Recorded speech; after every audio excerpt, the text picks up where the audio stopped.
রঙিন পোশাক, মুখে প্রিয় দলের রং আর হাতে পতাকা। মেক্সিকো সিটির আজটেকা স্টেডিয়ামের বাইরে যেন ফুটবল উৎসবের মিলন মেলা। সহ আয়োজক মেক্সিকোর খেলা দেখতে স্টেডিয়ামের বাইরে ভিড় করেন হাজারো সমর্থক।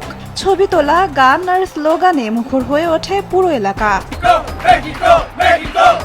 এদিকে যুক্তরাষ্ট্রের আটলান্টায় সেন্টানিয়াল অলিম্পিক পার্কে আনুষ্ঠানিকভাবে শুরু হয়েছে ফিফা ফ্যান ফেস্টিভ্যাল। বিশাল স্ক্রিনে ম্যাচ দেখা, সাংস্কৃতিক পরিবেশনা আর নানা আয়োজন উপভোগ করতে সেখানে জড়ো হন হাজারো সমর্থক। মেক্সিকোর সমর্থকদের পাশাপাশি বিশ্বের নানা দেশের ফুটবল প্রেমীরা অংশ নেন এই উৎসবে। সঠিক প্যাড আর সঠিক তথ্য দিয়ে এসো সামলে নিব এক হয়ে। Monalisa sanitary napkin.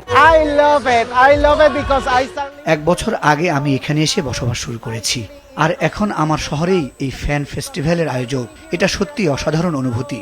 my city is hosting this festival. It's amazing. আর যুক্তরাষ্ট্রের মায়ামি বিচেও ছিল একই উন্মাদনা। লুমাস পার্কে বড় পর্দায় উদ্বোধনী ম্যাচ উপভোগ করেন শত শত সমর্থক। সমুদ্র সৈকতে গান, পতাকা আর উদযাপনে জমে ওঠে বিশ্বকাপের আবহ। এটা দারুণ এক অনুভূতি।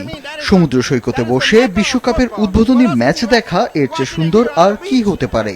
আমরা সত্যি একটি চমৎকার জায়গায় বাস করি।